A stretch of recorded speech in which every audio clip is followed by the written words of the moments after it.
Good morning, students. Welcome back to Social Science class. In Social Science, you are learning Rise of Jainism and Buddhism, 6th chapter from history. In the previous class, you have learned about Jainism, and today you are going to learn about Buddhism. Before we go to the Buddhism, let us recall what we have learned in the previous class. You have learned the reasons behind the rise of new religions like Jainism and Buddhism, and under Jainism you have understood role of Parshvanatha and Vardhamana Mahavira in spreading the religion, Mahavira's life and his teachings, the principles of Jainism, causes for the spread of religion, and not only that, you have also understood the causes for decline of the religion and contributions of Jains to art and architecture. And today you are going to understand about Buddhism, life of Gautama Buddha and his teachings, the principles of Buddhism and causes for the spread of religion, and simultaneously causes for losing its popularity in India, the contributions of Buddhists to art and architecture, and not only that, you will also understood the Buddhist councils which held in different parts of India.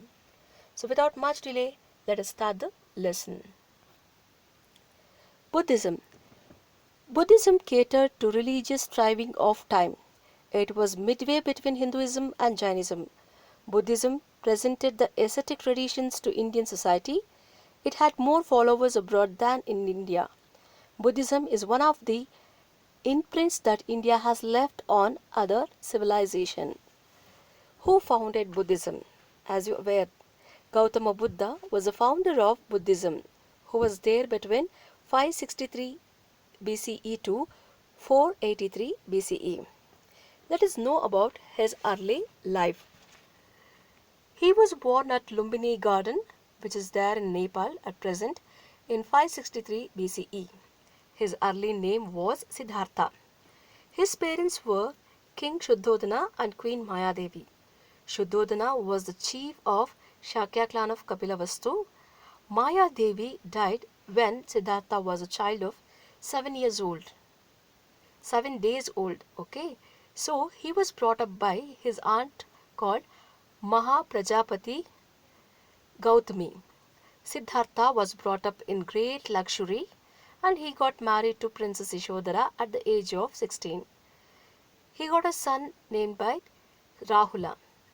According to one Jataka story, one evening Siddhartha wandered out of the palace and he saw an old man, a sick man, a funeral procession and a sage.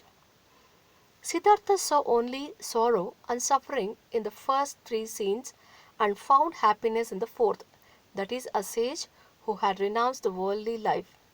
These 4 sights profoundly affected the life of young Siddhartha, so he decided to renounce the worldly life. He renounced his wife, child, parents, and the kingdom to find out the root cause for all the sorrows. This particular event is called as the Great Renunciation. The 4 sights what was experienced to Siddhartha is called the Great Renunciation. After this he left his life, he left his wife, child and all the luxuries, and he just went in search of truth. This particular event is called as the Great Renunciation.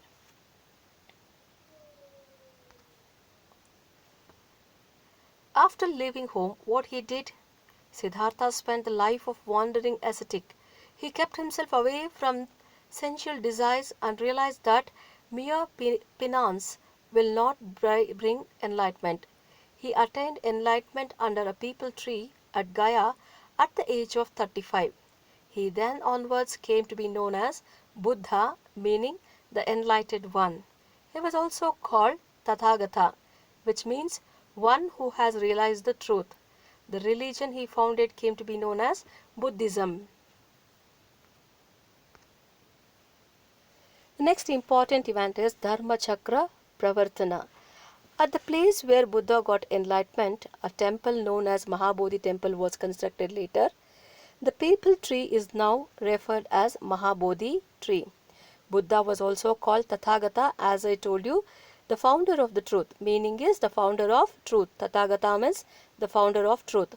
After the enlightenment, he embarked on preaching his religion, and he delivered his first sermon at the Deer Park in Saranath near Varanasi in the presence of 5 ascetics. Remember this, children? He delivered his first sermon at the Deer Park, which is there in Saranath, quite near to Varanasi. This event in the history of Buddhism is known as Dharmachakra Pravartana, or the turning of the wheel of sacred law. Dharmachakra Pravartana. You should remember about this Dharmachakra Pravartana. What is Dharmachakra Pravartana means? It is an incident when Buddha delivered his first sermon at Deer Park, which is there in Saranath, quite near to Varanasi. Buddha's fame spread far and wide after this incident. For another 40 years, he traveled all over the places, spreading his message.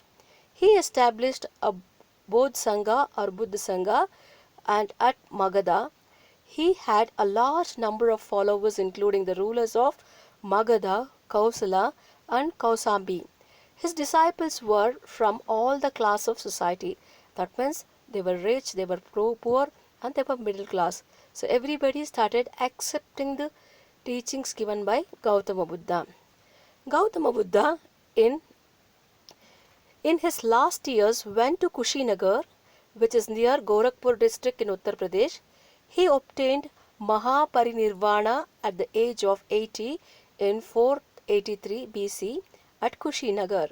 His disciples took his sacred remains to 8 different places where huge mounds called stupas were erected. Do you know the meaning of this, children? Just remember, see this. His disciples took his sacred remains to 8 different places where huge mounds called stupas were erected.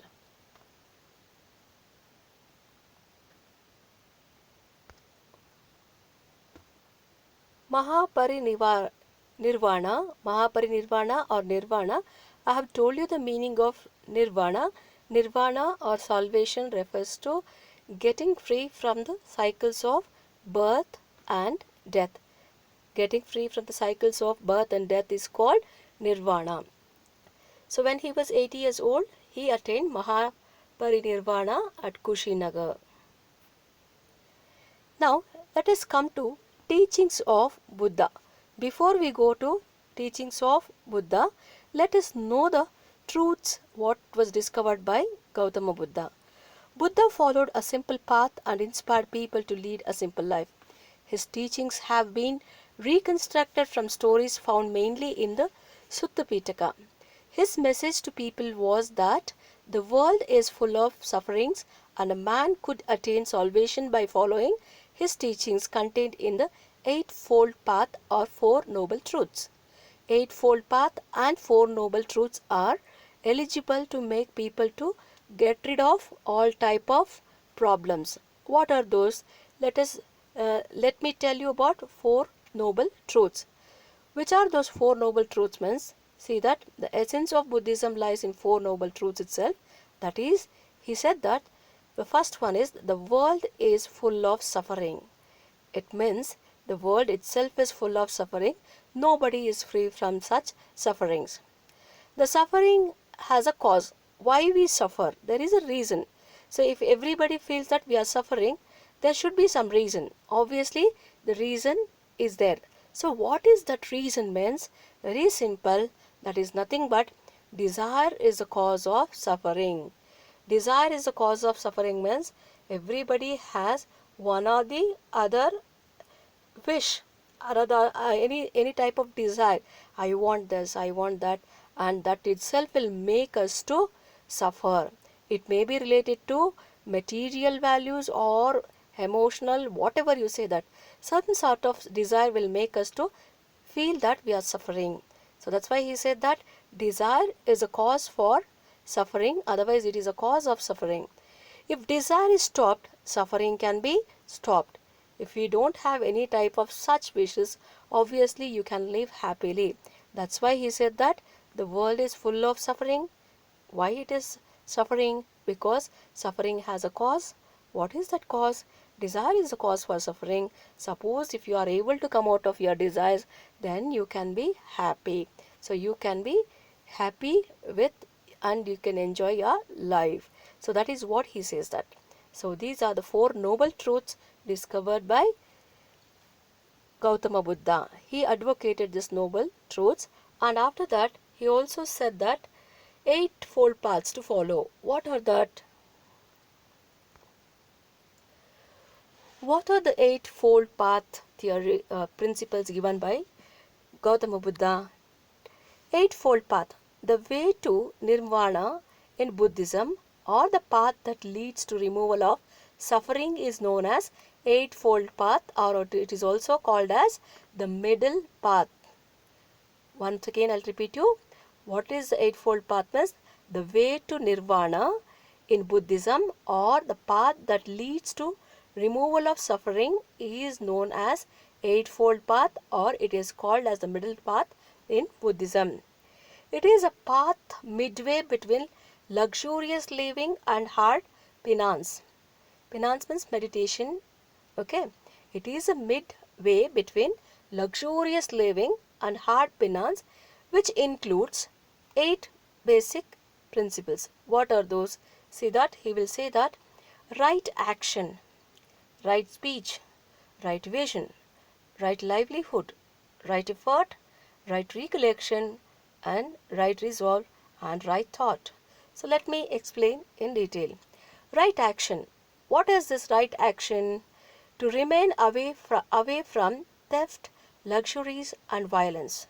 Even Buddhism also advocates non-violence path. Okay.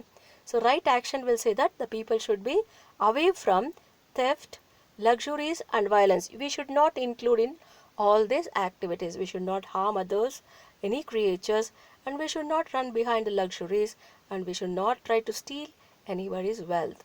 So theft, luxuries, and violence. Right thought. What is right thought? To remain away from empty rituals and worldly evils. To remain away from empty rituals and worldly evils. What are that? We were following rituals which are without any meaning.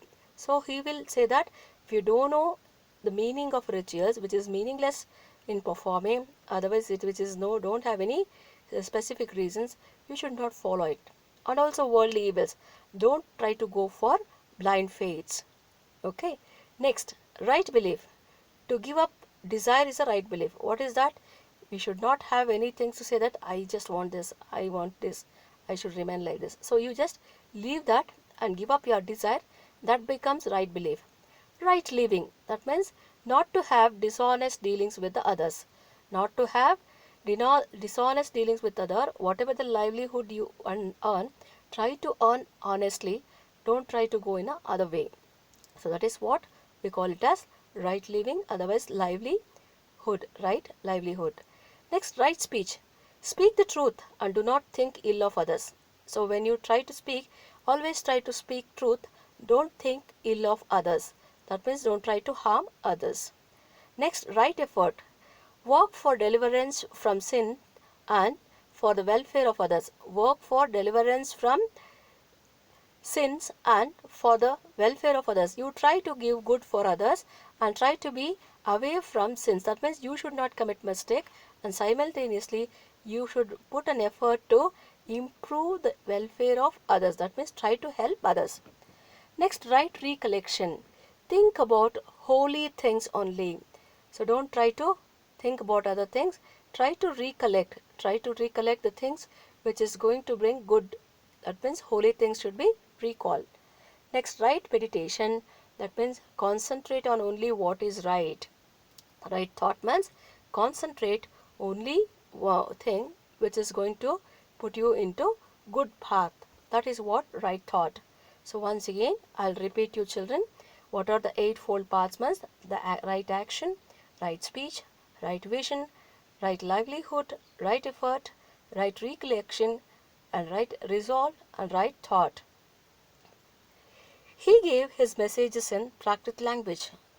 That is one more important. Simple language was used by him. Not only Prakrit and Pali, both the languages were used. Let us come to what is the belief of Buddha towards God. Buddha held that the whole universe was controlled by dharma, a universal law. He was silent about the existence of God, though he never formally denied it. Like Mahavira, he emphasized on non-violence. So non-violence was one factor, and he didn't speak much about God. And when you come to Mahavira, Mahavira was not ready to. Mahavira didn't agree agree about the God, but here Buddha remained silent about God. So Mahavira or emphasized on non-violence. Even Gautama Buddha also preached about non-violence.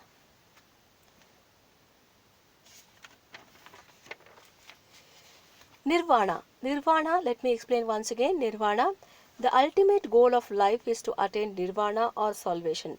According to both Jainism and Buddhism, they'll say that the ultimate goal of anybody's life is to attain nirvana or salvation.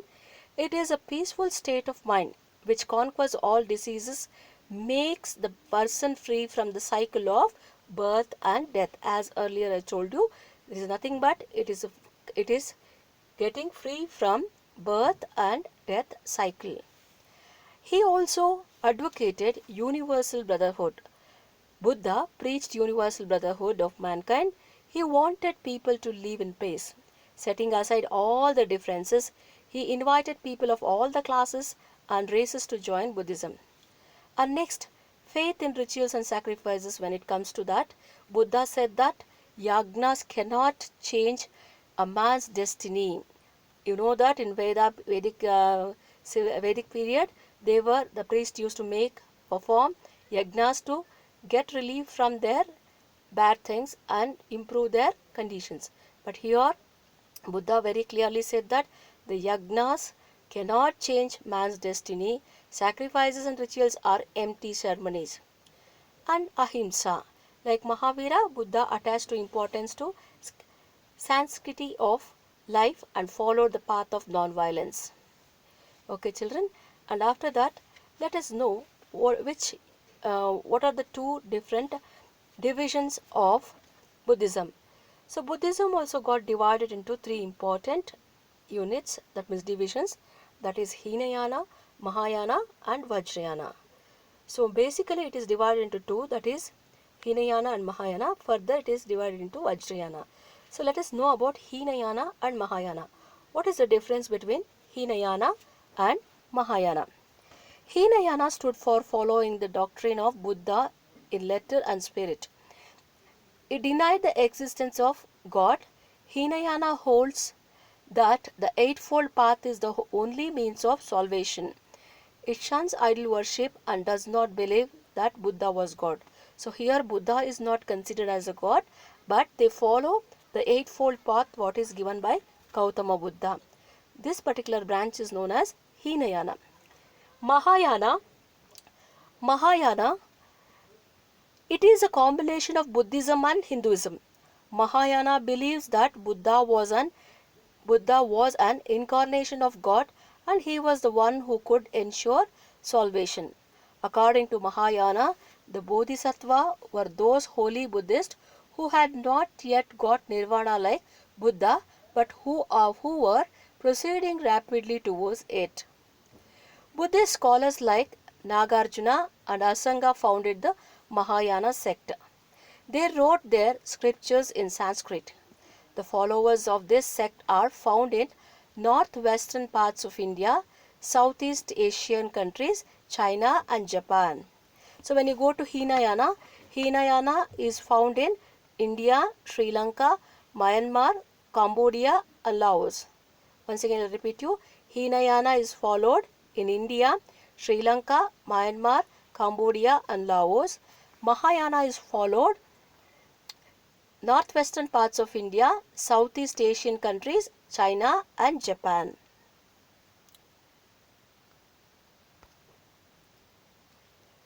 Wealthy merchants, artisans and common people were inspired by the new religion and they started encouraging new religion. Buddha's teachings are recorded in Tripitikas also. The Tripitaka, which includes the Vinaya Pitaka, which speaks about the rule of monastic life and codes of conduct. The Sutta Pitaka contains the teachings of Buddha and the Jatakas, a collection of birth stories about previous lives of Buddha meant to illustrate morality.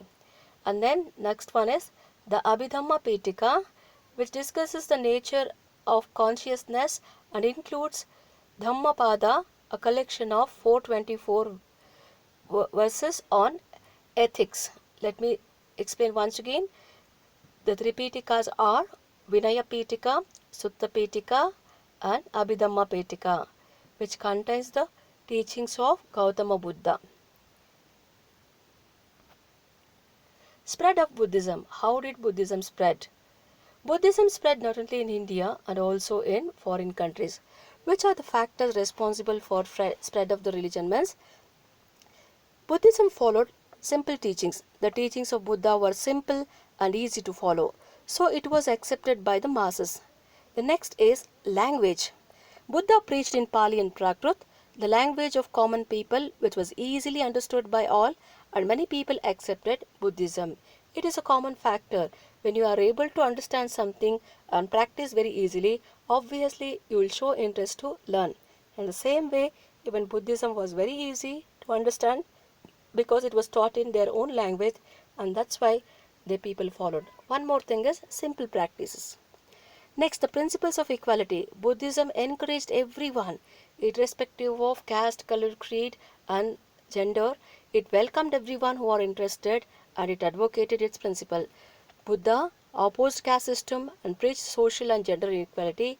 That's why everybody accepted principles of Gautama Buddha. And then one more important fact is Lord Buddha was a man of dynamic personality. His effective way of preaching through parables and stories was unique. Love, sympathy, and compassion made the religion popular. So Gautama Buddha, he was a prince. He was a prince, and he just left all the luxuries, and he became a common man, and then he attained enlightenment, and his life itself has become an example for people to follow him. So that's why the trust towards Gautama Buddha was more to accept his teachings. Next, we'll come to role of Buddhist Sanghas. The Buddhist monks, nuns undertook a long and arduous journeys to far away countries and rendered services in spreading the messages of Buddha. Sanghas became the preaching centers of Buddhism. Sanghas played a vital role in spreading the religion. And when it comes to royal patronage, who supported means the great emperors like Ashoka, Kanishka, and Harshavardhana patronized Buddhism and popularized the teachings of Buddha. So it got a lot of encouragement, and that's why Buddhism spread across the world. Today, you believe it or not, more than in India, other countries follow Buddhism much. Here you can find the list: Cambodia, Thailand, Myanmar, Bhutan, Sri Lanka, Tibet, Laos, Vietnam, Japan, and Taiwan, Macau. These are the countries where Buddhism is followed. A large followers are there in other countries than India. In 1956, Dr. B.R. Ambedkar embraced Buddhism. He also responsible to spread Buddhism in India. So Ambedkar himself embraced, and he also made his people to follow Buddhism.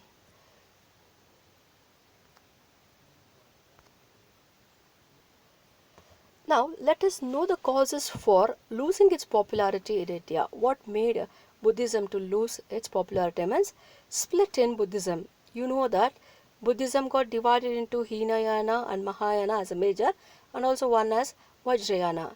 There was many changes in this divisions. Its popularity and prestige suffered due to the division. Differences had begun to surface right from the Second Buddhist Council. Hinayana and Mahayana actually were the only two major sects. There were 16 other important divisions, and each had its own followers. Language. Buddha preached his teachings in Pali. After his death, what happened? Sanskrit, the language of upper class, also came to be adopted. once again rigidity was imposed. Next, afterwards, corruption in sanghas. The sanghas, which played major role in spreading the religion, it became a root cause for losing its popularity. The monks and nuns who were there in the monasteries, they started following luxurious life. There was a actually they just away from the spiritual life. Buddhist sanghas received patronage of royalty and had become very rich. The monks and nuns used the richness for their personal benefit. This is one more reason. Next, reforms in Hinduism. Reform movement in Hinduism started with a full vigor once the appeal of new religions vanished. Hinduism assimilated the positive aspects of Buddhism. Even foreign invaders and settlers adopted Hinduism as their religion.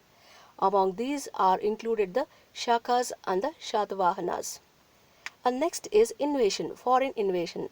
From the 8th century AD, the Turkish invasion dealt a blow to Buddhism. The monasteries, which had accumulated great wealth, were looted. The invaders plundered the monasteries of Nalanda and Takshila and forced some of the monks to flee to neighboring countries like Nepal and Tibet. Next, when it comes to royal encouragement, end of royal patronage. Rajput rulers who were very much interested was they did follow the policy of ahimsa. Besides, the kings of Gupta period patronized temples in honor of Hindu gods and goddesses. Thus, the lack of royal patronage brought about the decline of Buddhism.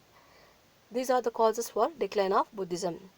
Children, I forgot to say one thing. You know that Ashoka sent his children Mahendra, okay, Mahendra,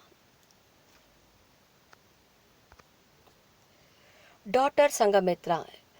Ashoka's son Mahendra and Sangamitra were sent to Asian countries to spread the religion. He played major role in spreading Buddhism.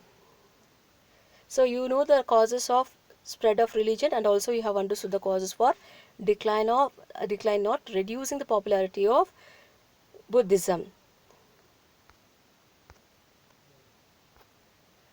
Now let us come to art and architecture.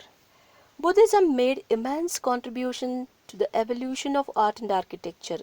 Stupas, chaityas, viharas and rock-cut cave temples were their unique contribution.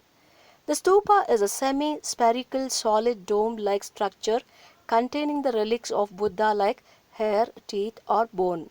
The stupas at Sanchi and Bharat and Amravati are remarkable specimens of art surviving up to this today. In the picture you can see the stupa of Sanchi. The chaityas were rectangular halls with a semicircular roof supported by a number of columns. These halls were meant for worship. The viharas were the monasteries for the monks to live. So these are the three important structures related to Buddhism. The one is stupas, chaityas and viharas.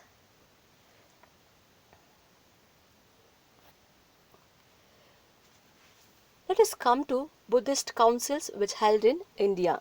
The different councils held in different period. And what are these Buddhist councils? See that the first Buddhist council was held in 483 BCE at Rajagriha, which emphasized on the sayings of Buddha. The second Buddhist council The second Buddhist council was held at Vaishali in 383 BCE. What is the intention? Means it tried to remove the differences between Buddhist monks. They themselves had differences, and it tried to reduce the differences, otherwise completely remove the differences between Buddhist monks. Next one is the third Buddhist council was held at Pataliputra in 250 BCE. The fourth Buddhist council held at Kundalavala, which is there in Kashmir, Srinagar. Kundalavana, which is there in Kashmir, near Srinagar, in 102 CE. It tried to settle the differences among the monks, and not only that, but the religion itself came to be divided into two important sects named by Hinayana and Mahayana. So it divided into two groups, that is Hinayana and Mahayana.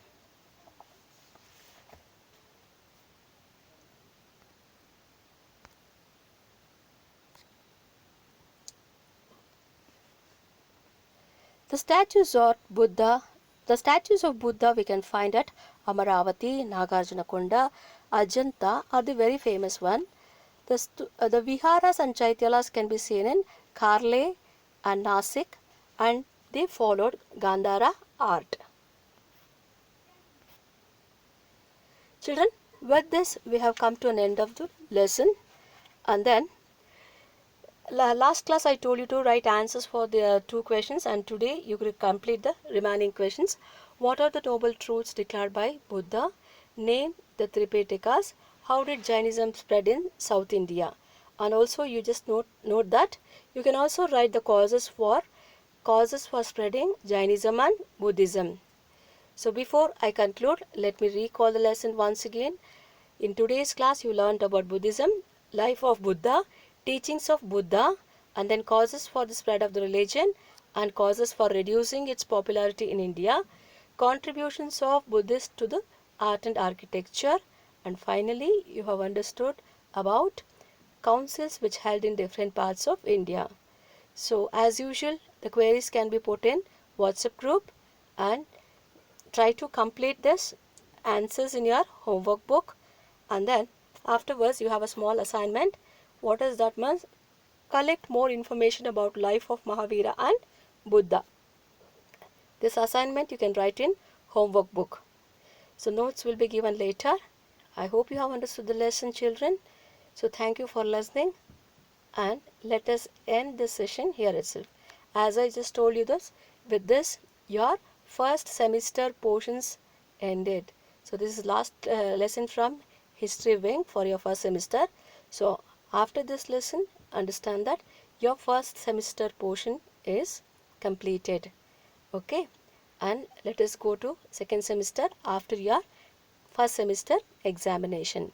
Till that, follow the lessons what is given earlier, and try to read well, and try to read the notes, slides along with the videos what we have presented.